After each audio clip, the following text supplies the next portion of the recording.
Alice in Borderland 3 was completely unnecessary, but I thought it had a lot of really good moments, along with some things that left a lot to be desired. I thought the games themselves were really good. I like the psychological component to them. They pulled a couple games from the manga, even though they modified them. Some of the side characters I thought were interesting. Overall, they were just kind of rushed, and we didn't really have enough time to develop with them the way that we did in the first two seasons. In the first two seasons, we got a lot of time with the characters. They all had pretty fleshed out backstories and very clear motives, things to live for, obviously a huge theme. This season, I think, was lacking in that regard, particularly for our more antagonistic characters. I thought the primary antagonist was a good parallel to Arisu with a different end goal, but a couple of the antagonists were just unnecessary. I've seen a lot of people saying that Usagi was ruined. I thought she was just underdeveloped. I thought some of the logistics of the Borderland and the way they interact with it could have been better explained. I like some of the themes and messages of this season. Overall, if you ask me if I was glad that we got it or not, I'd probably be neutral. On my rewatches, I'll probably watch it, but the first couple of seasons are one of my favorite shows ever, and the manga itself is really good, even though a bit more of a downer and kind of melodramatic, and there's more characters, so it's not just our main characters dominating all the games. There's quite a few changes. I'm just going to go straight through the plot in order, and I'll get into the things that worked for me and the things that didn't throughout the season. The crux of this season is that Ryuji is obsessed with near-death experiences and knowing what's beyond death in the Borderland. He's interviewing a lot of the Borderland survivors from the Shibuya incident 3 years prior. And Usagi, who seems to have vague recollections of the Borderland, is bound by her trauma of losing her father and everything that happened after. So Ryuji exploits this to get the two of them to go into the Borderland, and when Arisu finds out, he follows. I've seen a lot of people saying they think that Usagi is ruined and this shit's all over her character and undoes the first two seasons. To me, it's tough. Even at the end of season 2, when Usagi and Arisu running to each other at the vending machine, we see they have like a vague recollection of each other and there's a connection there, but it's definitely not them just remembering the whole Borderland and all their experiences. Also, you should look up Usagi's actress with her normal long hair. She looks way hotter. This haircut's doing her no favors, as my wife kindly points out literally every single episode.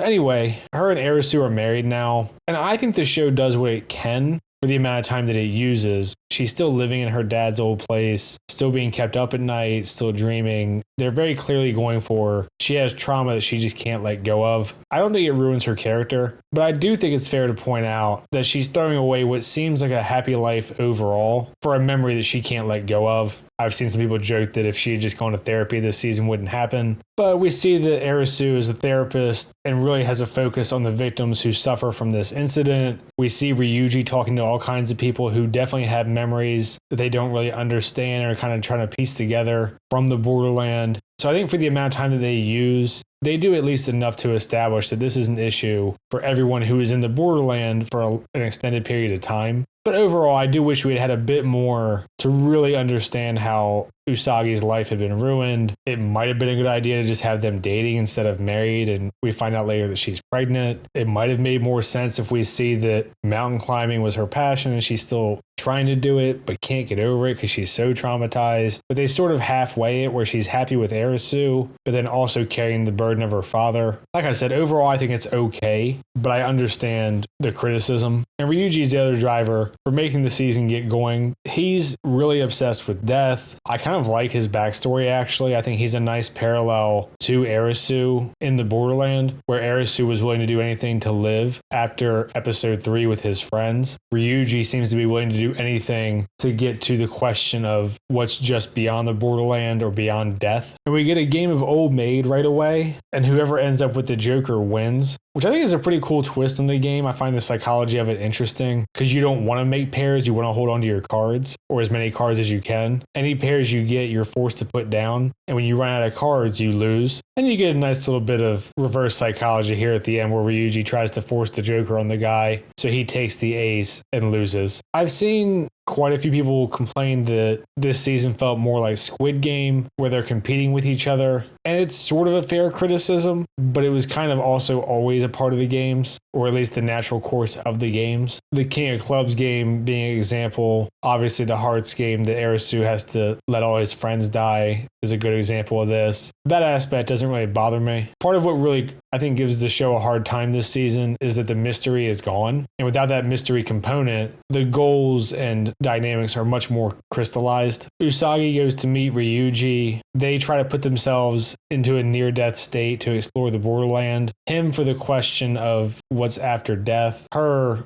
to try to reconcile with this trauma and the memory of her father. We get some sort of PTSD things where she's in a hotel where she meets him. This is all from the beach episode where there was a huge massacre and the memories are coming back to her. Again, I think they try to do what they can to emphasize the trauma. We get a little bit of time with Anne, probably the hottest chick in the show, and I kind of wish she had more screen time. I actually like her character, but I do wish they had given her more to do. We see her for a minute here talk about a drug to put you into a near-death state and go into the borderland. And we get a little bit from her throughout the season, but probably not enough. But this is where we see that Arisu doesn't remember anything. We don't know why. It seems kind of random. Some people seem to have full memories of the borderland, and some just have none. Some have vague recollections that they can't piece together, and Arisu's on the lower end of what he recalls. Arisu's tracking down leads, trying to find Usagi, and Banda, who we know stayed behind in the borderland, shows up in spirit form, puts a Joker card in his pocket, and wants him to come back. I think Banda and Yaba are probably the weakest parts of the season, just because their inclusion is really unnecessary overall. A smarter way to go with the show might have been some kind of Shibuya meetup event that someone attacks or tries to poison them all, and then they all just end up back in the borderland. We get the original cast back. Or to have Banda and Yaba be the Jokers together, like Big Joker, Little Joker. They have a really difficult final game and a new hierarchy, and they've restructured the borderland. They just don't do a ton with him. He's kind of a spirit. He kind of wants Arisu to be a citizen of the borderland, but we all know that Arisu doesn't want to. His connection to Arisu is really tenuous because he only knows of him from him beating the games. So his inclusion was kind of nostalgia bait and really a waste of what could have been a pretty interesting character, I thought. This leads us into our first game. It's one that's pulled from the manga. I really enjoy it in the manga as a starting game because it functions very similarly in structure to the game they played in the show, where you can see that the game kind of seems unfair, but there's actually a way out. And you get to see right away that Arisu is pretty clever and a good outside-the-box thinker. So the first questions are all math-based, and you pretty much just have to guess the answer if you don't know it, which a lot of them are very obscure, or the amount that you're wrong by gets that number of fire arrows launched at the group. And the questions keep getting more and more unfair when you have bad luck. I do also like the element of blaming whoever picked the question and got it wrong, even though almost every single person gets it wrong, and the area just gets more and more on fire as they go through. So after 10 questions, they get asked, what is the population of the globe? And the estimate is to hundreds of millions or billions with one decimal point. So Arisu being 0.1 off is 100 million arrows to get launched at them. And what you find out is that there's actually a well for them to hide in to avoid the barrage. Of course, Arisu is the one that figures this out. You can see how it's kind of similar in structure to the first game of season 1, where it seems unfair, but it kind of is. And this is where we get introduced to the fact that they need to get through the games in order to meet the Joker and have a chance to essentially beat the Borderlands, become a citizen. A very similar deal, except without the intrigue of the cards and their meaning. And this is also where we get introduced to our side characters and their backstories. I'm not a huge fan of how this is done, just because it's kind of a sit-around circle where they tell their backstories and why they're here. Although it makes sense because a lot of them were survivors from Shibuya, or they've been in the Borderland before because they've had near-death experiences where they tried to kill themselves. One guy's a drug addict, so he's overdosed before. So there's some okay dynamics there. You get a wide range of people and backstories, but kind of like Usagi's setup, it's very rushed. The Zombie Hunt card game is the first game, and this is one that I find the psychology of really interesting. So the gist of it is, if there's more zombies or humans at the end with the cards, that side wins. Each person gets one shotgun card and can only use it one time to kill a zombie. It has no effect on humans, and there's random vaccines thrown around as well. And you don't know who the zombies are to start. And I really like the psychology of this game, because the logical thing to do would be to say, okay, let's all just turn everyone into zombies. We can announce who the zombies are, or announce who has the vaccine cards and cure the zombies right away. But in a game of life or death where you want to be on the winning side, I think the fact that it's zombies, there's an inherent bias against because you associate zombies with dead and the undead. And also the fact that if you're quickly betrayed, you could just stomp out the zombies right away. Another component to it is that if you just play your cards, you take cards from people based on who has the higher amount when you all play one of one suit. So if you run out of cards, you also die. So there's that sort of fear under the surface as well of just having to run out of cards just because. So there is this kind of group dynamic where they're like, okay, let's just quarantine the zombies. We'll look for the vaccines. We don't want to kill anybody. And as long as we're the majority, we're safe anyway. And then, of course, you always get a couple of assholes who think, okay, if I just get rid of the zombies now, I can guarantee my safety. And I know that I'm not a zombie. There's not really any risk in it for me. And as expected, that's what happens. People try to form like a circle of trust. Some people go full psycho and just want to hunt zombie people down, use their shotgun cards and kill them. Also, a pretty fun dynamic of that is if you use the shotgun card and you're wrong, then you just try to kill somebody and now you're both alive and you have no defense against zombies. And I really like the way that Arisu handles this game because it does a good job of leading you to believe that he's naive enough to just trust everyone to not kill the zombies, to not turn on each other. They'll use the vaccines as they've all agreed. And then near the end, he reveals that he's actually been a zombie the entire time and was secretly turning people who agreed to it so that they could create the majority of the zombies. And what this also accomplishes is that they weed out the people who are willing to just murder others to survive. And we get a nice little moment where the little dorky kid Nobu saves Kazuya by forcing him to play the game and then zombieing him, only for Kazuya to find out after when he had been beating Nobu up and trying to essentially get him shot. It's a really nice way to have his character do a pivot from selfish Yakuza gangster to sort of becoming more human and not just sacrificing everyone else for himself. We go to Ryuji and Usagi, who are playing this laser game. I really think they should have just had Ryuji have legs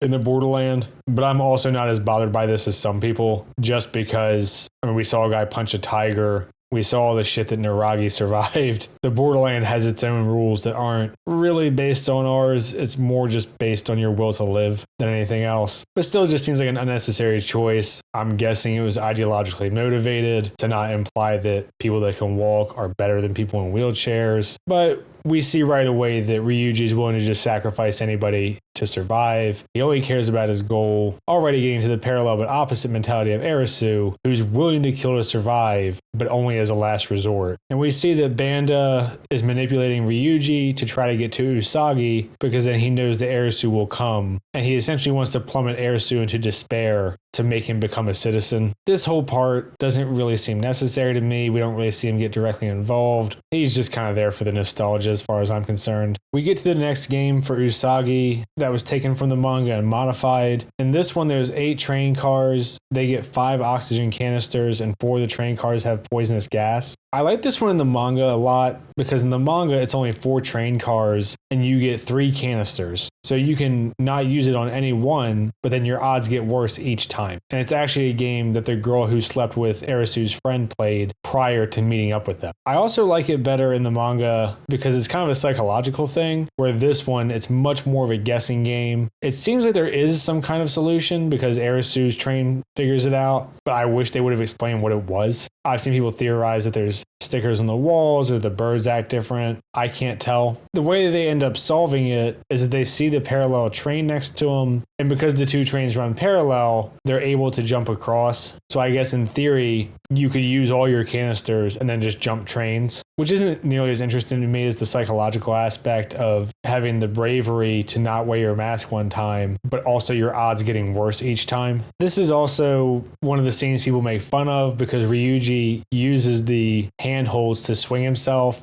and just kind of flop across and get pulled into the train. Again, didn't really bother me that much, but I've seen a lot of people bitching about it. And then we do kill off some of our side characters because they're left from the original train 1 cartridge short. Arisu gets messed up here, but the drug addict does enough to let him heal and get to the next game, even though he's wounded. This is also where we find out that Ryuji's in a wheelchair because a student of his that he took in who is also obsessed with death was willing to let herself take the drug to go into the Borderland, and then she ended up dying. And it seems like the implication is he wrecked his car on purpose to try to kill himself, and it didn't succeed. So now he's a cripple and killed his student. I think it's a pretty good backstory for a death-obsessed weirdo. Usagi's group gets sent to a physical game. They have to climb the Tokyo Tower and get bingo. So they have people just climbing all over it. There's random bingo balls falling at them to try to knock them off. Pretty simple, but seems like a challenging game. I'm fine with it. It doesn't last too long. It's kind of just in the background for Arisu's game, which is the more interesting one anyway. And Arisu's game is Kick the Can, where the can turns into a rocket launcher. You have to grab it and you have 1 minute to get to this spot and then push it into the hole. But if you have a high impact with it, it explodes. If it runs out of time, it explodes. And when you hand it off, it resets, but with 5 seconds less. So if people are fighting over it, it just runs the time down really fast. A really cool and interesting game. Obviously, it leads to them teaming up with people and a couple kind of bummer deaths. And this game really lends itself to them bonding and getting along much better. Obviously, when you form teams like this and it's a physical game, it's going to devolve into a lot of fighting. This lets your drug addict Tetsu develop on the right here. You see the ladies were given the can first because even in a situation where death is the outcome of losing, the guys still put them first. And because you know there's only 10 cans, there's only 10 spots. And that's if they all get used. Every game just ratchets up the intensity and it changes the dynamics. And you have to decide you're going to make a selfish choice and try to get out what you can. It's a really cool idea for a game, really neat setup. We see these two girls fight just because of spite, essentially. And because they pass the can back and forth, it leads to their death. Pretty nice little message about the result of revenge. So they lose the girl Natsu that they met essentially for nothing. But we see Nobu and Tetsu and our girls get through. There's only 2 cans left. And part of their group is Arisu and Kazuya, the Yakuza gangster guy, along with people from the other group that they don't know. So they're kind of almost forced into teams before they get here, just through shared experience. I think it's a pretty neat setup for a game. We see Kazuya fight off a whole bunch of dudes so that the wounded Arisu can get through, and he reluctantly accepts because he has no choice. When you have the countdown timer, it kind of takes the element of choice away. So a pretty cool thing there to get Arisu through. And we get a nice little mini redemption arc for Kazuya throughout this game where he pretty selflessly helps everyone else get through, essentially knowing that in the last round it's going to be almost impossible for anyone to get the can because it's the last one, let alone himself because his entire group that was helping each other has gone through. We see Banda again talking about how Ryuji's been here before, presumably the car accident, but he still never got the answers he was seeking. And Banda gives Ryuji a gun, telling him to shoot Usagi. And he's just kind of treating this whole thing as a game, essentially abusing his power. And what we find out is kind of an audition for the role of the Joker. And our last game is a pretty big one. And I thought it was a really interesting game strategically and psychologically. But I saw a lot of people complaining about it, saying it was boring, they didn't like it. Obviously, it's just a matter of opinion. The biggest issue that I have is that at this point, they acknowledge the baby. So now because the baby actually matters for the game, it's taken into account when it wasn't before. Although to be fair, the only way I think it could have been accounted for was the gas mask canister game. There would have been an extra set and no one would have known why. But I don't know how big of a deal that is really because you can't use anyone else's canisters anyway. I think what makes this game really interesting is that every person has 15 points in their wristband and you get 15 moves essentially for each person to get to the exit, but you don't know where the exit is. So on one hand, you could spread out, but then if you go into a room that requires a lot of points and you're by yourself, you're screwed. However, with the move limit, if you stick to too big of a group, you risk not finding the exit at all. And at the same time, you're seeing your future, or at least what you believe would be your future, at each door that you could go through, which is influencing your decisions. And they can talk to each other the whole time, so there's really no reason they can't strategize. The other part of it is that when you roll the dice to control the moves, if someone gets left behind or chooses to stay, they have to have people on opposite sides of that room, kind of like tic-tac-toe, to unlock the doors so that they can get out. So you, again, are trusting people to sacrifice their moves and points in order to help you escape.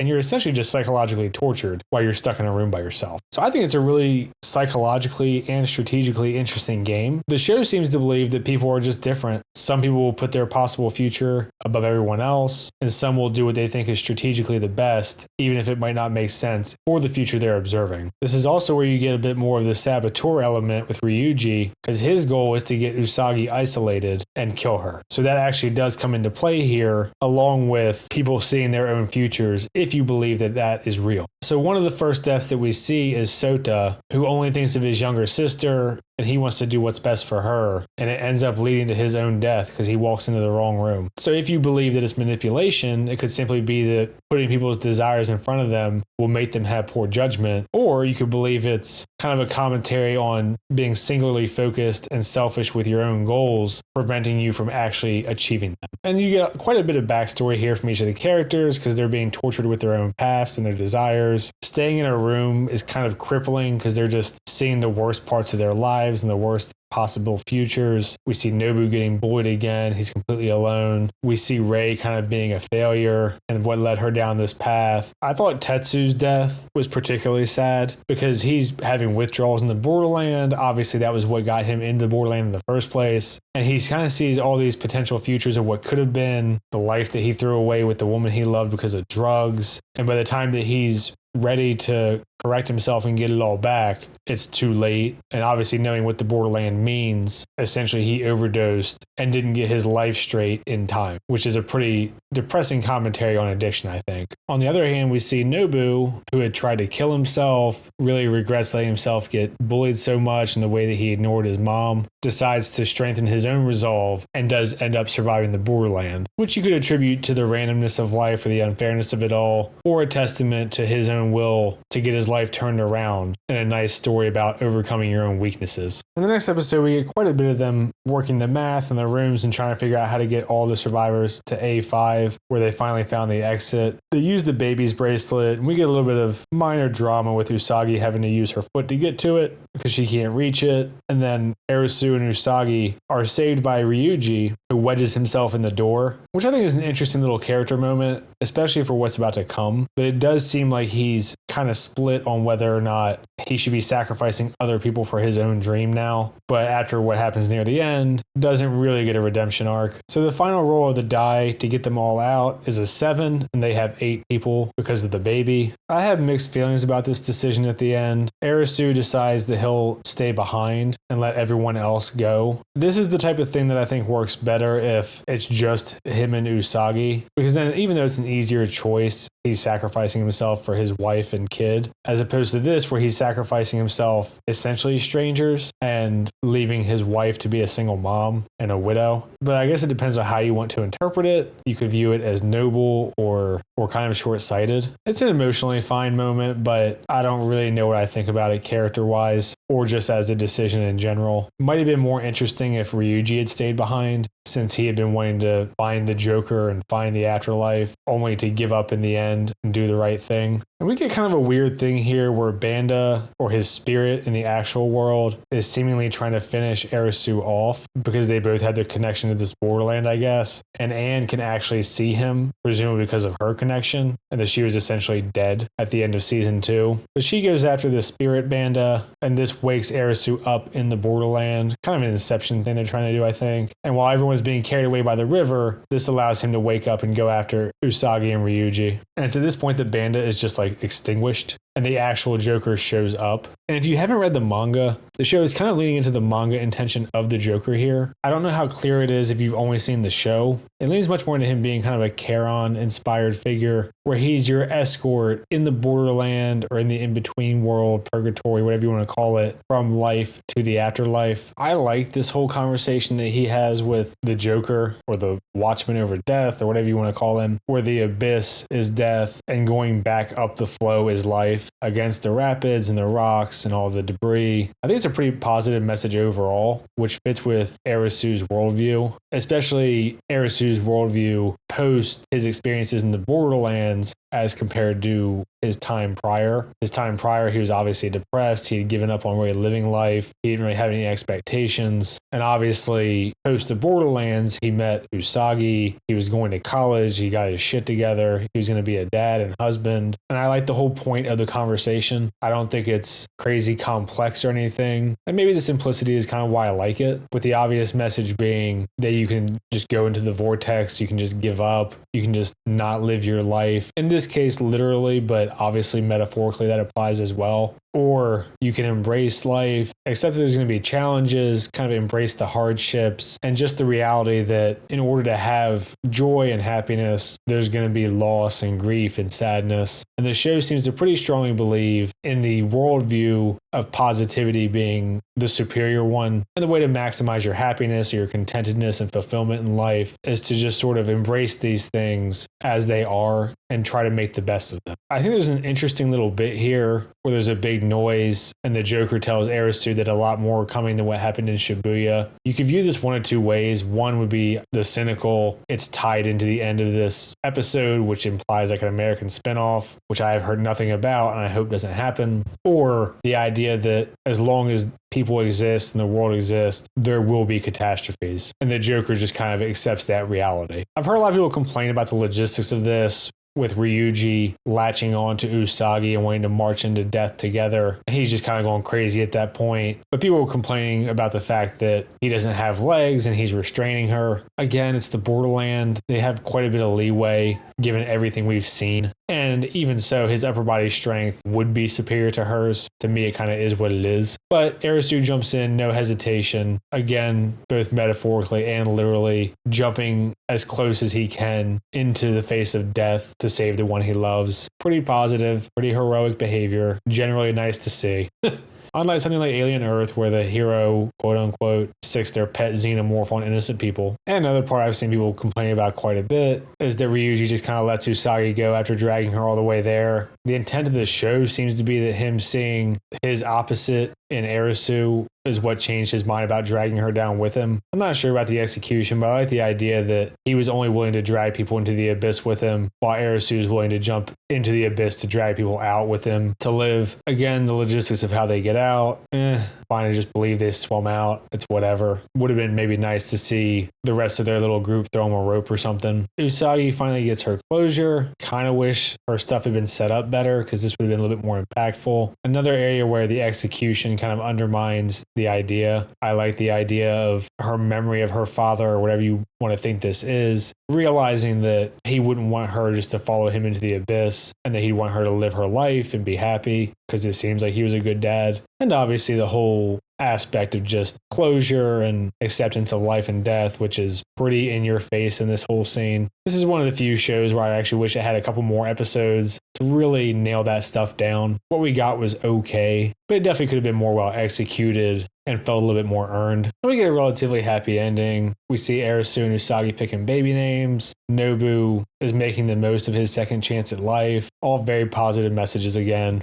And we see other little side characters we got introduced to who survived, reconciling relationships and moving forward. And we get what I think is probably the best way you can do little cameos for characters from season 2. We get Kuina in therapy with Arisu, just living her best life. She's reconciled with her dad and doing karate. Our boy Asugi seems like he's finally at peace with himself. He's got a nice little nod to the Mad Hatter. We've got Akane, who's some kind of amputee influencer. Even Naragi getting in on the action, trying to make the most of his second chance despite being a total scumbag before. And Naragi's got a kid now, trying to turn his life around and actually be a good dad. And of course, they saved the fan favorite Chisia for last. I've heard the actor has depression problems in real life. If you look at pictures of him, he's gained weight. So I was glad to see him because I didn't think he'd make an appearance. And that's pretty much the end. This little bit of trolling or setup for a spinoff or whatever really pissed a lot of people off. Not something I'd give a fuck about at all. If they make an American spinoff, I can just bet it'll be ass, so who cares? That's the end of Alice in Borderland Season 3. Overall, it's just a really mixed bag. I liked a lot of the game stuff and the character dynamics and strategies, but you definitely aren't as emotionally invested as the characters this time around. And one thing I want to mention before I completely wrap up that I wanted to save for last is that the show seems to take a pretty firm stance on when a fetus is a baby, because they literally refer to it as a baby the entire time. And there's never any talk of like sacrificing it or getting rid of it. They treat it as we have to protect the baby, even though she's so early in the pregnancy that she doesn't even know she's pregnant yet. I just thought it was an interesting choice and not something you usually would see, or at least in a lot of Western media, unless a woman is very pregnant, in which case in Western media, she'd probably have a fucking gun at this point. But I'm going to leave it there. Like I said, mixed bag overall. I don't think it's nearly as bad as some people were throwing a fucking tantrum about. It's definitely not perfect, but I enjoyed it for what it was. Inferior to the first 2 seasons, better than most things coming out now. Hopefully there's no more. If there's an American version and I'm still doing YouTube, I'll probably watch it and just shit all over it, I'm guessing. But who knows? Maybe there'd be a fucking miracle and it would actually be good. I'm gonna leave it there for this one. If you've seen it, let me know what you think. Try to respond in the comments that aren't just insults. Like and subscribe and all that shit. Thanks. See ya.